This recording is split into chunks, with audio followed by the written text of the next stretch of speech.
We were looking at themes that permeate these 2 chapters and these 7 churches. We have got through 5 of them, but probably the biggest one that we'll spend a little time on is what we're finding at the end of these directives to each of these churches, and that is to him that overcometh. You'll see it at the end of every one of the churches, to him that overcometh. And I think it was your wife, who's not here tonight, who said, well, what is that?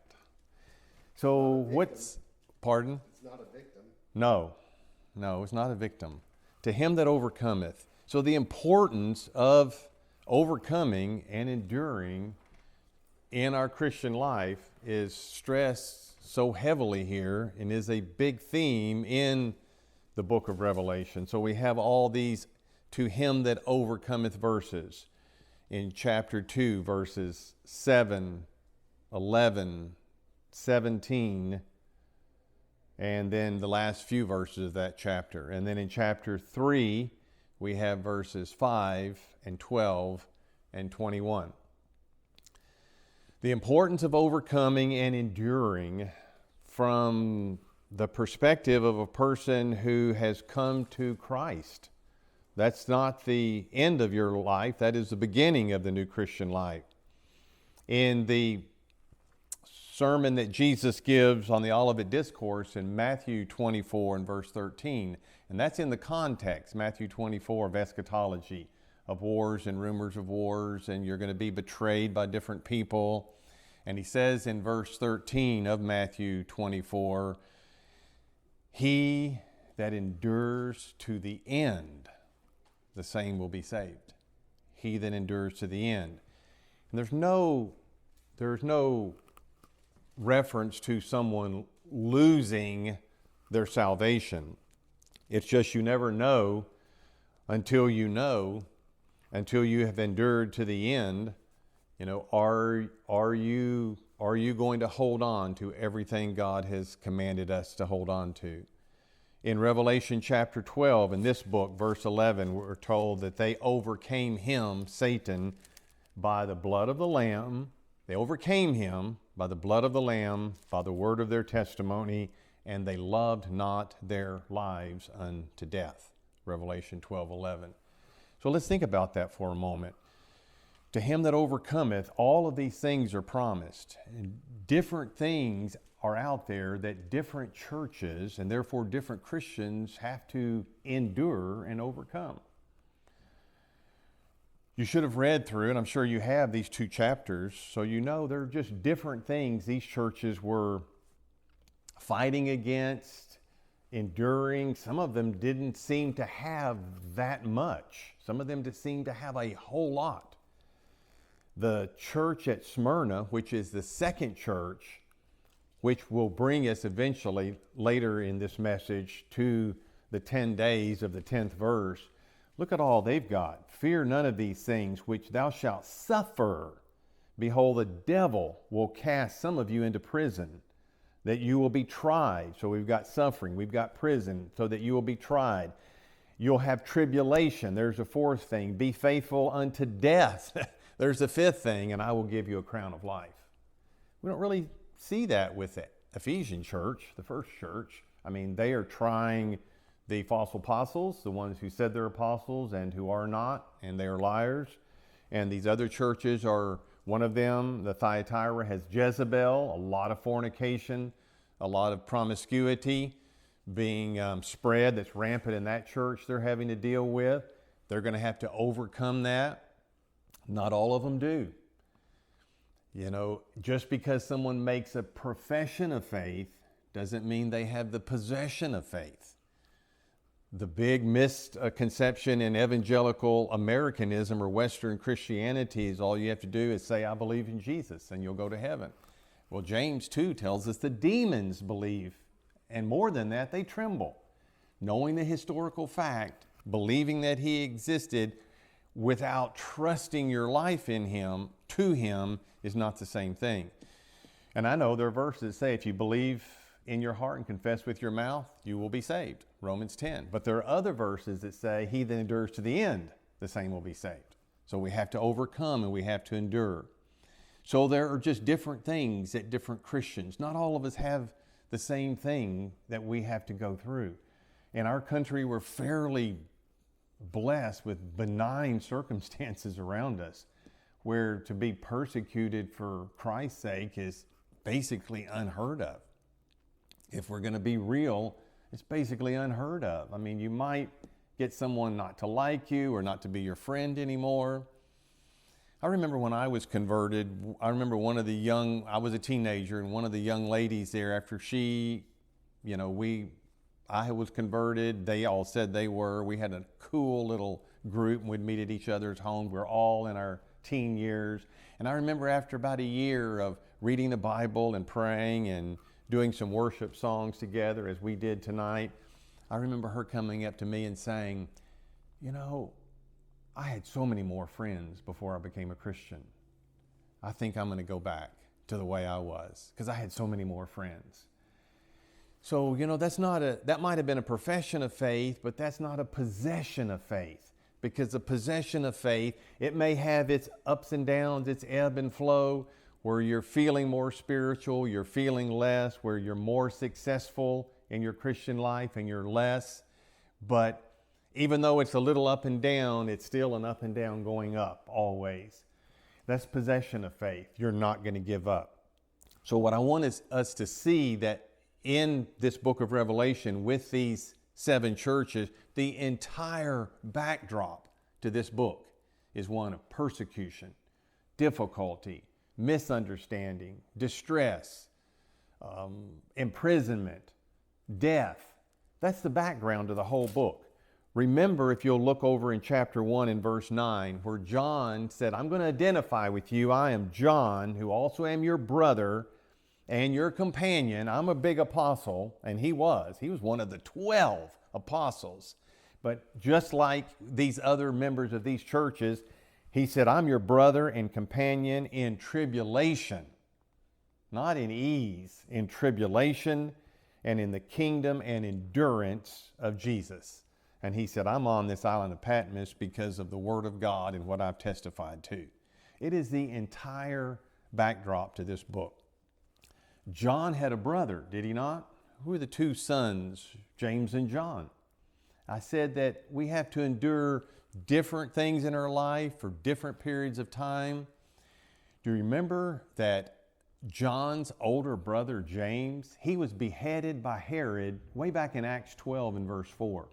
Acts 12:4 is early in the history of the Christian church.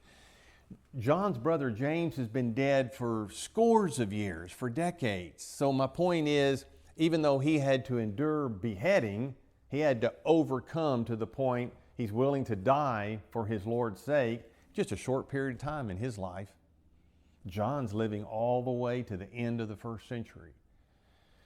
So we can't calculate, we can't predict, we can't figure out why do some people have more difficulty than others, and why do some people, the thief on the cross didn't have to last very long to enter into the kingdom of God, just a matter of moments and he's entering into paradise. And John's been a Christian for years upon years upon years upon years, and whatever that entails as far as difficulty and persecution and tribulation, John had to faithfully endure. This is the backdrop to the book of Revelation. And I will continue to stress that. The whole book of Revelation, we're going to see martyrdom. We're seeing extreme circumstances that Christian believers find themselves in. And you put that against the current day, incorrect, false, easy belief of a rapture of the church prior to the tribulation. That's unheard of in biblical theology. Look at whenever the children of Israel came out of Egypt. They came out of Egypt, they went into the wilderness, they received the 10 Commandments on Mount Sinai in Exodus 20, and the plan was a very short period of time, and they were headed to the Promised Land. And whenever they got to the Promised Land, they sent in the 12 spies, and 10 came back with an evil report. God had already said, I'm going to give you this land. When they went in, they saw giants, the sons of the Anakim. They said, we can't possibly overcome them. 2 spies, Caleb and Joshua, said, we're well able to overcome them. God's going to give us this land. But what happened to the entire nation? Everybody, the good and the bad, had to go through 38 years of wandering in the wilderness. The two good spies didn't get, and Moses and Aaron, they didn't get to escape all the wandering in the wilderness. I'm saying that tribulation and that persecution was for all of them. Whenever the nation fell and they went into captivity, whether it was the northern or the southern kingdom, who went into captivity? Basically everybody. I mean, there were some people left behind, but basically it was indiscriminate. So you could have been one of the righteous few, like Daniel and his three friends, Hananiah, Azariah, and Mishael, better known as Shadrach, Meshach, and Abednego. They all went into captivity. They hadn't done anything to deserve. They were not a part of the kingdom of Judah, so sinful in God's eyes that he sent the Babylonians against them. But guess what? They all had to go through it. So the same is going to be true at the end of the church's history. There's not a certain group that are going to get to escape and then everybody else has to go through the tribulation. The whole church is going into the tribulation. And what happens there obviously will be for many other messages. So whenever we find ourselves in our Christian life, we're talking about overcoming and enduring under extreme circumstances. What are our options? I just jotted down some to quickly look at. What are our options? We've got difficulties. We're in tribulation. We're in persecution. Here's just some of the options I've thought of. You can quit, lie, fight, try to change the law, adjust, hide, or die. And there may be some more that I didn't think of. You can quit. Just say, I just quit. And do people do that? Absolutely they do. And Jesus said in Luke 9, if you put your hand to the plow and look back, I mean, that's someone that started on the journey. Someone started on the journey. I think I'm going to go down this path of the way, as it was called in the book of Acts. I'm going to be a part of this. And I'm sure we've all had people in our lives who said, yeah, I want to be a Christian. Now, we never can read another person's heart. I don't know whether they're regenerate or not. You can't read mine, but we all are in the same church or we're all starting on the same path. So one of your options when times get difficult is just give up, just quit. Another option is you can lie. What about Peter? Now, Peter was a temporary backsliding and Peter came around again. But Jesus said, if in difficult times they ask you, do you know me? And you say, no, I deny him. He said, I will deny you. Peter was a very brief moment where he denied and then went out and wept bitterly. But I'm saying we can just say a lie. No, I'm not a Christian. It's going to come down to this during the tribulation period. It's going to be extreme measures beyond what the world has ever seen. So what are we as Christians going to do? What are the Christians who are alive on the earth going to do? You can quit. You can lie. You can fight. Well, if you're trying to kill me, I'll just fight back. Look at Revelation 13:10, which way back a long time ago in this study, I believe that young man right there asked me about this verse. Revelation 13:10, he that leadeth into captivity shall go into captivity. He that killeth with the sword must be killed with the sword. And here is the endurance and the faith of the saints. Peter's another example. There in Gethsemane, didn't he draw a sword out and cut off someone's ear? You know, if they're going to try to arrest our Savior, our Master, we're going to fight. If they're fighting, we're going to fight. Jesus said, put your sword up. You know, those that live with the sword will die by the sword. Put your sword up. And Revelation is going to be the same way. It's not going to do any good. And actually, we're told here in Revelation 13:10, don't go down that path. Don't try to fight. Another option is you could just try to change the law. Do you know one of the laws during the tribulation will be that you can't buy or sell without the mark of the beast? So Christians are big on let's get before Congress and let's see if we can change the laws and make them better for Christian people. It's not going to work then. You're not going to be able to change the law and say, can we have some other law besides a stamp on my forehead or on the back of my right hand of 666? Changing the law is not going to work. Another option you could have is make adjustments in your life. And this is possible, and it's been done by saints of old time. For instance, if you know they're going to come through your neighborhood at 6 p.m. looking for Christians, you can make an adjustment in your schedule and not be visible, not be rocking in a rocking chair on the front porch, knowing that if they find you and question you and determine that you're a Christian, then it's off with your head. Another option is you could hide. That one's okay too. Did Elijah not hide? Yes. In 1 Kings 19, the great prophet Elijah, he had called some fire down out of heaven on people, but when he found that Jezebel was after him, this is all of 1 Kings 19, he took off running to hide. There's nothing sinful in that. Why just say, here I am, come and kill me now? If you can live longer by a scripturally acceptable method, then it's perfectly allowable. In Revelation 12, whoever this woman is, she's definitely hiding in the wilderness to escape persecution. Chapter 12 and verse 6 and verses 14 and following. And then the final option, and this is the last resort option, is to die. And just in saying those words, friends, that's not even real to us. It's not even real to us, but it was real to the early church. So many of them died. Before Paul was converted, he was Saul. Before he was converted, he was running around wreaking havoc on the church. Stephen was stoned, and the men who stoned Stephen put their garments at the feet of a young man, and that young man later became the Apostle Paul.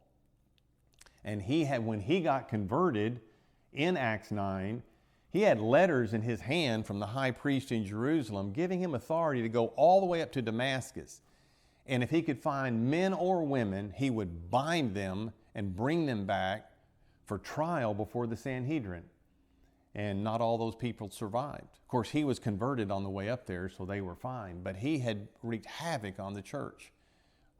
Whenever he was converted, however, I'm reminded of what the church experienced after that. If you would look at this verse in Acts 9, verse 31, because it also is to the point of we go through different periods of difficulty in our life. We've all had some years or months that were more difficult than other times. The tribulation is going to be unlike any other period. But after Saul has been converted, now he is on the receiving end of persecution. He's in Damascus for 3 years preaching. The Jews go about to kill him. His disciples have to let him out a window of a house that sat on the top of the wall and go down in a basket in order to escape them. And then he ends up in Jerusalem. I'm just paraphrasing or telling you the story. He ends up in Jerusalem preaching the gospel. And we don't find this in this chapter. We find it in a later chapter, I think 22 or 24 in Acts, where Jesus had to appear to him in a vision and say, get out of Jerusalem because they're not going to accept your word. And he said, but Lord, I'm the one who has persecuted them. Surely they're going to notice the difference in me. There's no way I would have had this radical of a transformation unless this experience with you is real. He said, they're not going to believe your word. So he had to escape Jerusalem. And so whenever he is converted and finally is under the control of God, then we have verse 31. Then had the churches rest throughout Judea and Galilee and Samaria. Only when the man Saul was converted, then all the churches were able to experience a time of peace. Until then, he was breathing out threatenings and slaughter against the disciples of the Lord. So in Revelation, the final option to one who's going to endure, you can't make adjustments in your timing. You're not going to do any of the other things. You're not going to lie, but you can't make adjustments. You can't hide. You can't escape. Then we're going to have this great period of martyrdom. And I'll give you a couple of verses for that in Revelation 6 and verse 9. This is actually under the imagery of the breaking of the fifth seal.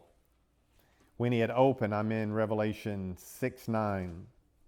When he had opened the fifth seal, I saw under the altar the souls of them who were slain for the word of God and for the testimony which they held. Notice how you always see that together. John said, I'm on the island of Patmos for the word of God and for the testimony of Jesus. And the verse that I quoted earlier in Revelation 12:11, they overcame him by the blood of the Lamb and by the word of their testimony. So we have the souls of them who were slain for the word of God and for the testimony which they held. Chapter 13 says, you receive not the mark of the beast, then you're taking your life in your own hands.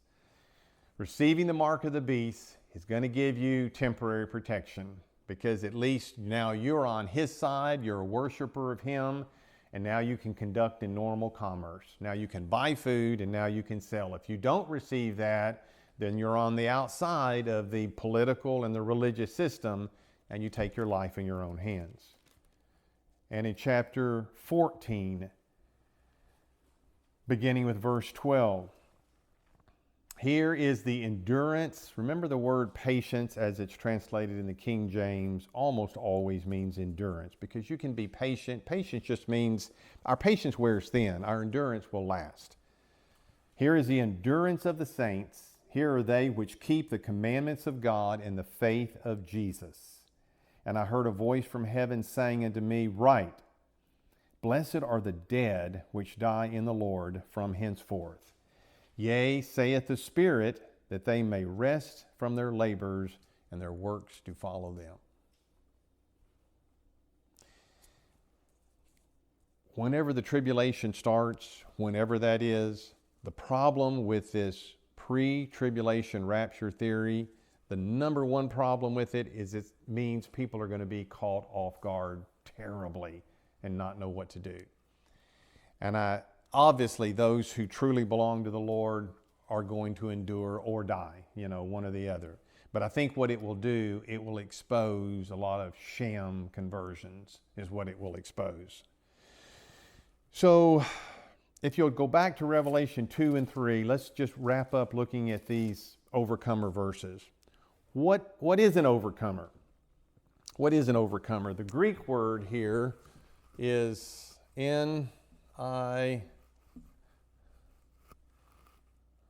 which looks like this. Do you recognize this word?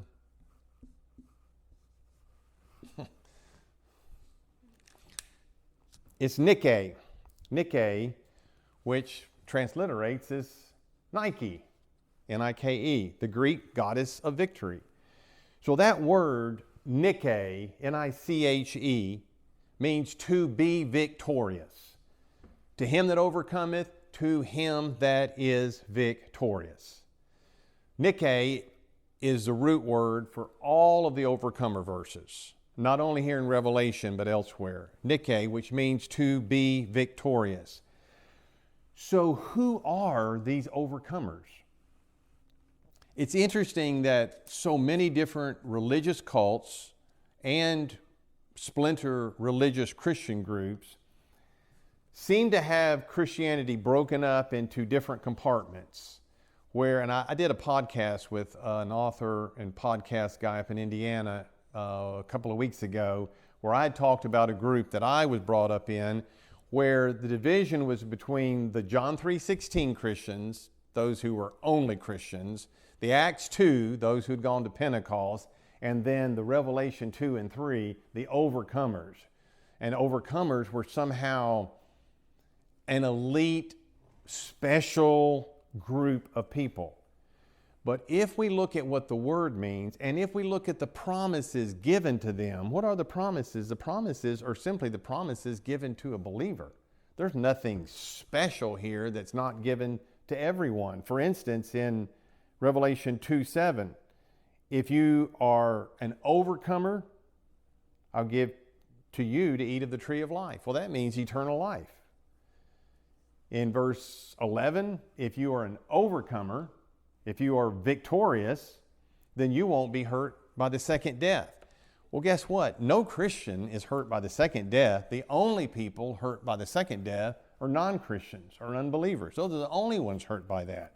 So these promises are given to people who are Christians who endure to the end of their life. And that's how you prove, God knows it, but that's how you prove, that's the only way you can demonstrate. We can't cut you open, look at your heart and say, well, that's a Christian heart, and cut another, that's a non-Christian. There's no way to do that. There's no way to know. God knows, but we don't know. You know, the wheat and the tares grow together and they all look the same. And we can all talk the same and act the same. We can attend church. We can confess the same. We can sing the same songs. We don't know. We think we know. We can have confidence in our own life. But as I've said before, the only person I can really be sure is a Christian is me, because the only person I really know is me. I don't really know anybody else. As much as I know them, I don't really know their deepest secrets. I don't know their every thought. I don't know, but 10 years from now, they're going to be such a different person that I wouldn't even recognize them. So are they a Christian? Are they not? Only God can be the final judge of that. But a Christian is going to endure to the end of their life. Whether they have a 10-minute life or 10-year life or 50-year life, they're going to endure to the end. And whether they pass away peacefully in their sleep, or they die some terrible disease, or they are beheaded, I don't know. I don't know how we will all pass from this life to the next, or whether they happen to be alive on the last day. And there is a group of people that will actually be, 1 Thessalonians 4, raptured, changed and then raptured.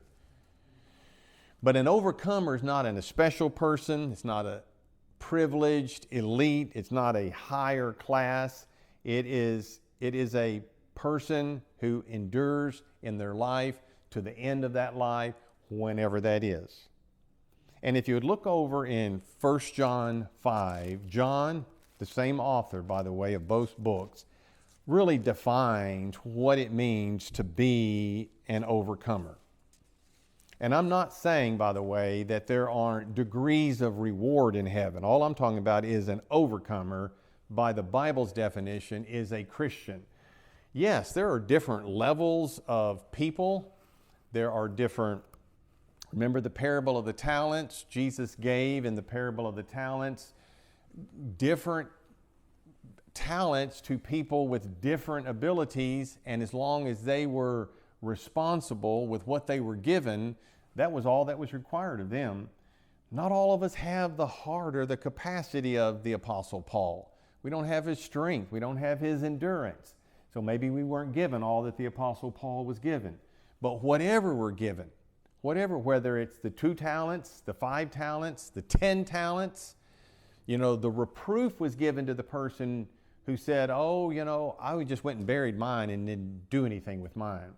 And the reward is given to all of them equally in proportion to the capacity they could hold whenever the Lord returns. In other words, we're not all equal Christians. We're not all equal in heaven, but we're equally blessed.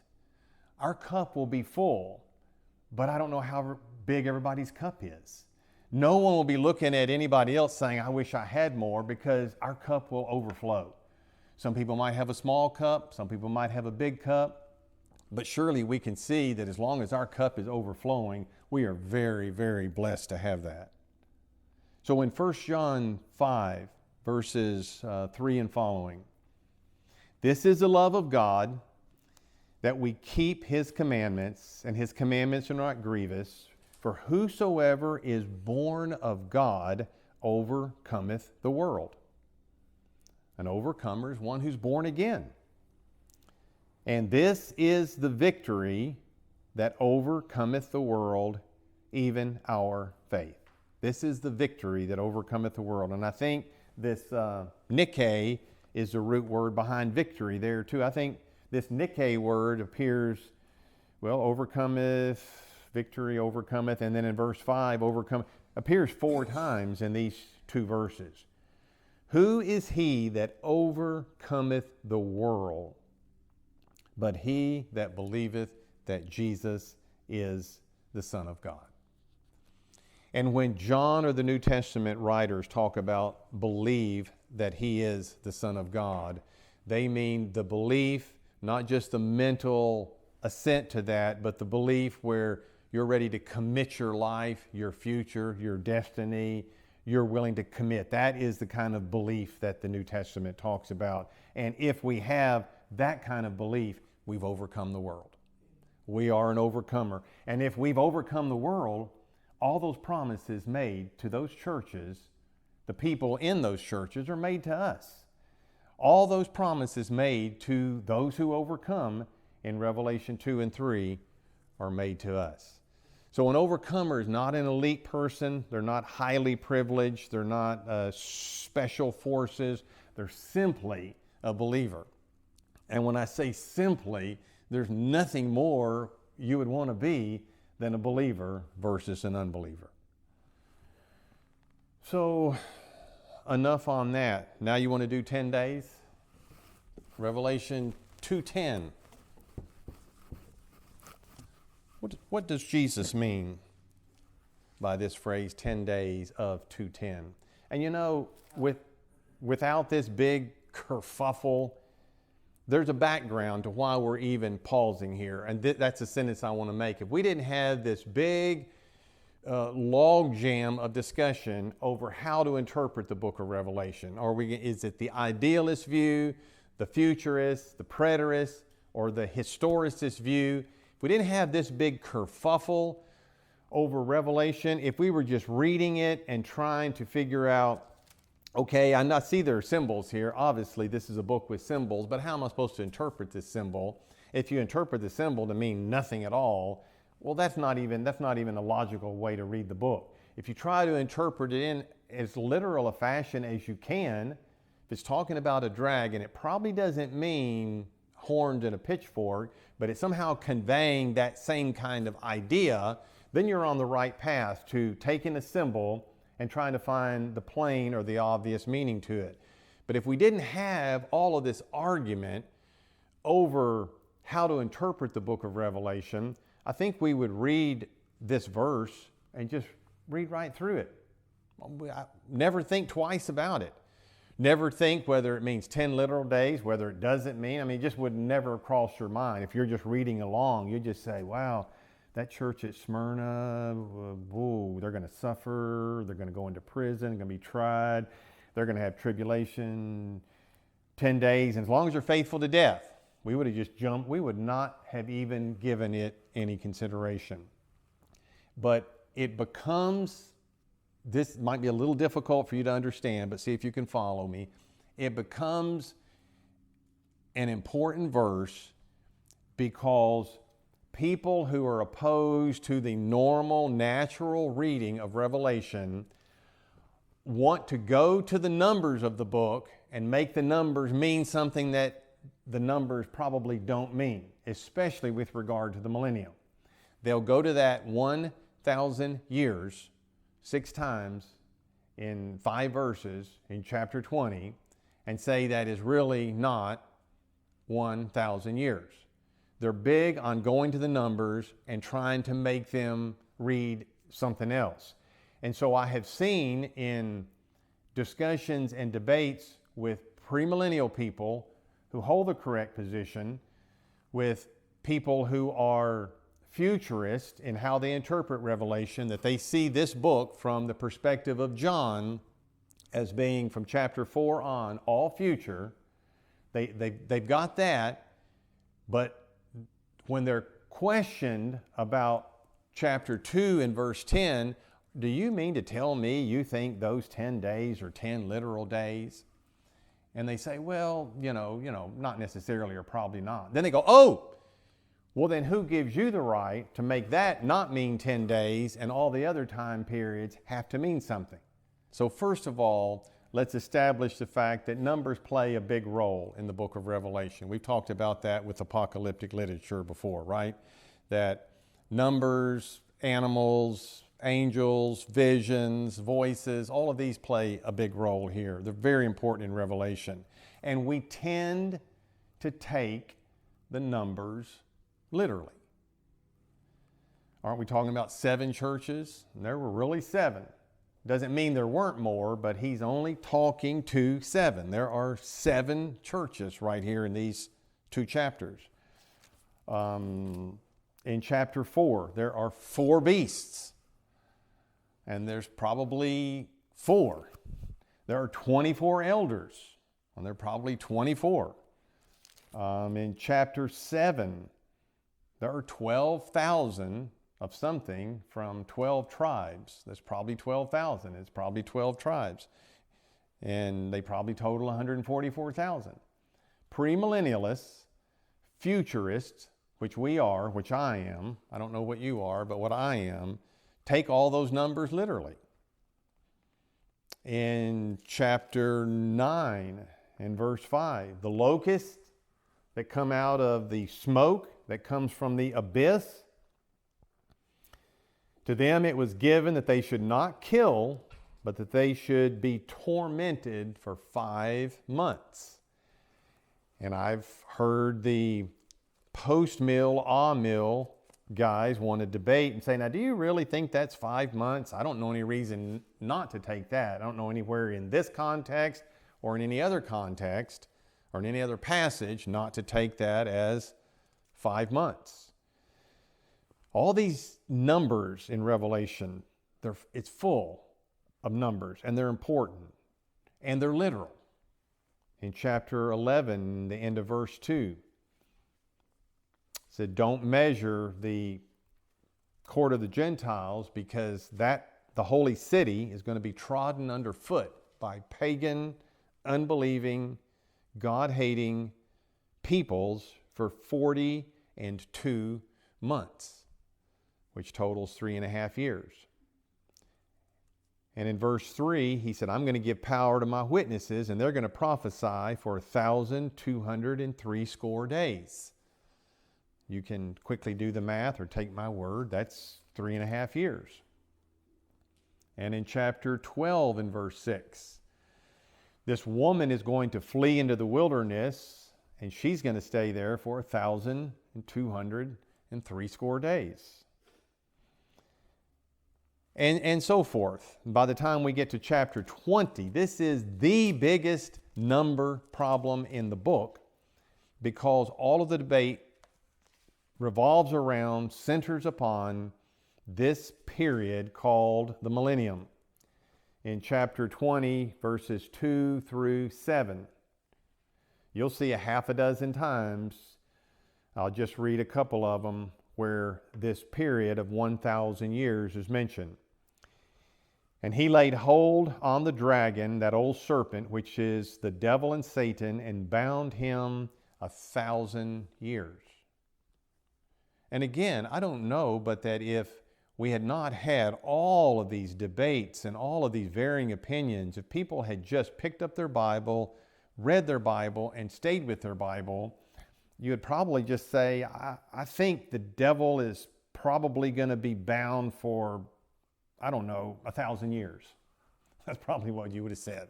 Probably bound for 1,000 years. Probably not 2,000 or 600 or 18 million, probably for 1,000. Don't you think? If you didn't have all of this unbelief and arguing, well, I don't believe that, and because if that's true, then that makes me have to change all these other parts of my eschatology. He cast him into the bottomless pit and shut him up and set a seal on him, that he should not deceive the nation, that he should deceive the nations no more until the 1,000 years should be fulfilled. So it seems like, but I'm telling you, I don't know how much you know about eschatology, friends. I don't know how much you know about what's out there, but just Google to your heart's delight and listen to the debates on it. And then go back and say, well, if I just read this and hadn't heard a debate, it seems like he's going to be bound for 1,000 years. It seems like that after the 1,000 years, he's going to be loose. That's what it seems like. And it seems like that after he's loosed, then he's going to go and try to deceive the nations. That's what it seems like. But then as soon as you hear the debates over it, you go, oh, no, there's no way that could be true, because if that's true, then that leads to this and this and this and this and this. And I say yes and yes and yes and yes. And that's the logical outcome of it, and that's what the rest of the Bible teaches. So, yes, I think these numbers in Revelation are literal numbers. So what post-millennial people try to do to us pre-millennial people by appealing to chapter 2 and verse 10, they try to shame us away from our view, not of this verse, but of our whole eschatology. Because when they interview or argue or interact with a premillennialist, almost invariably, when they say, well, now do you take those 10 days in Revelation 2:10 to be literal? The premillennial person, which would be me, the premillennial person that I have heard invariably says, well, no, those are not 10 literal days. And so as soon as you've done that, they've already won the argument, because now they're saying, well, that's simply the same thing we're doing with the rest of the numbers. We're saying they're all symbolic, just like you're saying this is symbolic. So the burden of proof is on us. So the burden of proof would be on us to explain, Different here than all these other places. to explain the inconsistency. And I will say this, if after we're through tonight, you insist on believing that it's 10 literal days, by all means, be my guest. That hasn't done any harm to anything or anyone, and that is what it says. Just don't say, well, I don't believe it means 10 days, and then you can't defend your view, because then you're going to be in trouble. Because then they're going to say, well, if that's not 10 days and that 1,000 years, that's not 1,000 years either. You see what we're saying. But if after what I've said, I haven't convinced you that these are not 10 days, 10 days would be from Sunday till a week after Wednesday, right? Wednesday, a week later. If I haven't convinced you, that's fine. You'll still be consistent with your own view, saying, no, it says 10 days. I believe it's 10 literal days. But I don't believe that it is. And here's why. If you'll just start, and we're going to go to those passages, go to Genesis chapter 31. And why no one has said this or thought of it, I have no idea. But this is something I have been aware of for a long time, why I did not believe those were 10 literal, consecutive, 24-hour days. Before we do that, you can go to Genesis. Let me just read the text in Revelation 2:10. So to these people in the church at Smyrna, Jesus said, fear none of these things, which he has just discussed in the previous verse. Don't be afraid that you're going to suffer. The devil will cast some of you into prison. By the way, he didn't say he'd cast all of them, right? I said we have different things that we have to suffer in life, different things that we have to endure. It's not copycat, carbon copy for all of us. The devil's going to cast some of you into prison that you may be tried, and that is prison in Smyrna where they would be tried. And you will have tribulation 10 days. Be faithful unto death. Now that means at least some of them who are cast into prison aren't coming out alive, right? That's what the verse says. That's what it means. And that's exactly what happened post this being spoken and written. And if you're faithful unto death, I will give you a crown of life. Okay, with that in mind. And we'll try to go over these relatively quickly because there are quite a few of them, and just set the context. Although the context really isn't necessary, you can just read the verse and I think you'll know where I'm headed. In Genesis 31, there's two verses, verse 7 and verse 41. Jacob has worked for his uncle Laban 7 years to get one wife, another 7 years to get a second wife, and 6 years to get all the animals. He's worked for him for 20 years. And the first 7, he thought he was working for Rachel, but on wedding night he found out, nope, you got Leah. You got the ugly one of the two. And she's the older, so she goes first. Now you got to work another 7 to get the one you really want. So he has worked and worked and worked. And we read in let me back up to verse 5. He said unto them, these are people from Laban's sons that have been sent to track down Jacob. I see your father's countenance, that is not toward me as before, but the God of my father hath been with me. And ye know that with all my power I have served your father, and your father hath deceived me and changed my wages 10 times. But God suffered him not to hurt me. Verse 41. Thus have I been 20 years in thy house. I served thee 14 years for thy 2 daughters, and 6 years for thy cattle, and thou hast changed my wages 10 times. Will you turn with me to Numbers chapter 14 and verse 22. The people are murmuring in the wilderness. Numbers 14:22 again.